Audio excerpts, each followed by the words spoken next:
Several days had passed since the library's door had closed, but for Elion and Mare, time was no longer something measured by calendars. Days did not flow like hours. Hours did not feel like minutes. Time no longer moved forward as it once did. Sometimes it stretched, sometimes it shortened, and sometimes it nearly came to a standstill. It was as if the world was trying to align itself with Elion's inner rhythm. That morning, when he awoke, there was a strange sense of balance in the room.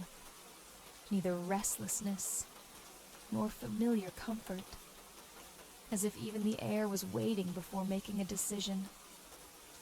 The walls were silent, but not empty. The silence carried meaning within it. Elion opened his eyes, but did not get out of bed immediately. He stared at the ceiling for a long time, listened to the rhythm of his breathing, the slow rise and fall of his chest. And in that moment, he realized this silence was not like the silence of the previous days. This silence was saying something else. He got out of bed. The stone-walled house was still cool inside. When his feet touched the floor, the cold stone did not unsettle him. On the contrary, it awakened him. He walked toward the window. The sky was cloudy, but not gloomy. Light filtered into the room slowly, gently, without haste. There was no morning rush, nor the weight of night. Everything felt suspended between two times. As he turned toward the table, his heart did not race, because by now he had learned. The sleeping archive did not arrive through sudden emotions. Everything appeared in Elion's path when the time was right.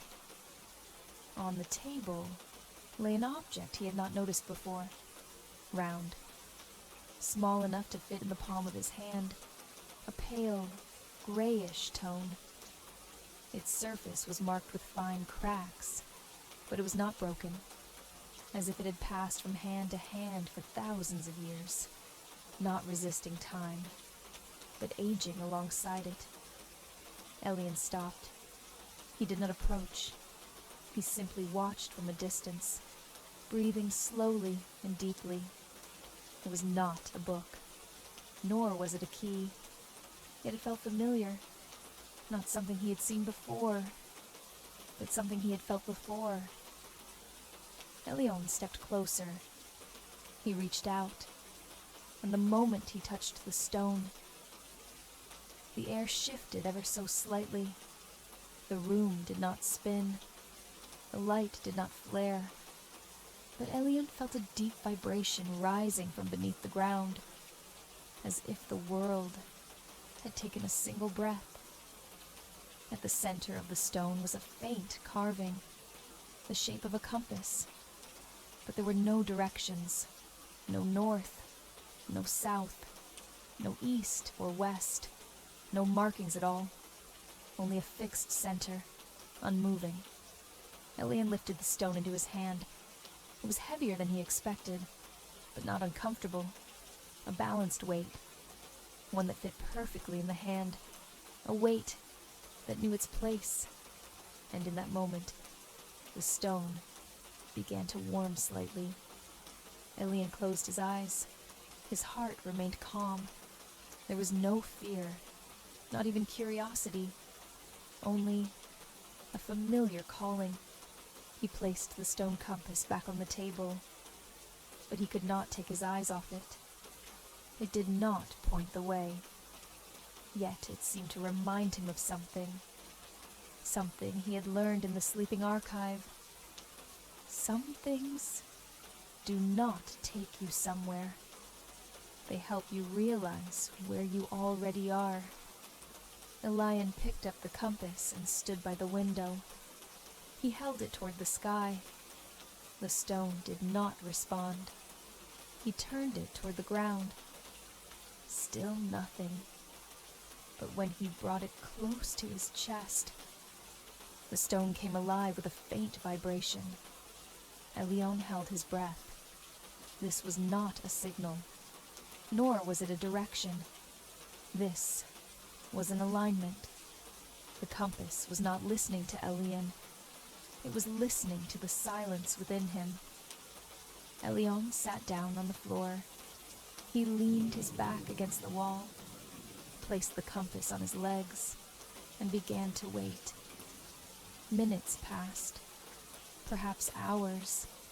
Time stretched once more, and from the cracks on the surface of the compass, fine lines began to emerge. They were not light. They were shadow, but not a dark shadow. Deep, soft, a silent trace.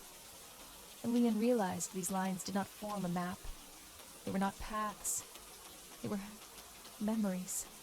The stone compass did not show direction. It remembered the silent footsteps of those who had come before him. An image formed in Elion's mind. An old road paved with stones. Tall grass on either side. A place where the wind passed gently, without urgency. The image was not clear, but it was real. Elion opened his eyes. The compass was no longer vibrating, but it had not cooled. It was an invitation. That day, Elion went outside. He took the compass with him. He did not know where he was going, and in truth, he did not need to, because this journey was not about arriving somewhere. He walked throughout the day. He did not count his steps. He did not check the time. He did not read the road signs. The compass was in his pocket, but he hardly took it out, because the compass did not work when looked at. It opened when it was felt. Toward evening, Elion found himself near an old stone bridge. The bridge was no longer in use, but it was not ruined either, as if it was simply waiting. Elion sat beside the bridge. He took out the compass once more. This time, the stone warmed more clearly, and Elion understood. This bridge was not a crossing. It was a pause. The stone compass did not speak to Elion, but it reminded him of something. Not every journey begins with movement.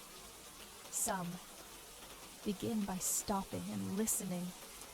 Elion held the compass between his hands, closed his eyes, and took a deep breath. In that moment, the hollow at the center of the compass became slightly more defined, as if the stone was attuning itself to his breath, and a single sentence echoed in Elion's mind. The silent one finds their direction. Elion smiled, because now he knew. The sleeping archive did not live only in books. It breathed within objects, within moments, within pauses, and this stone compass would not lead him to the next book, but it would prepare him. As the sun set, Elion returned home. He placed the compass on the table, set the book beside it. Two objects, standing side by side, yet not touching, because some things speak simply by standing together. That night, Elion fell asleep holding the compass.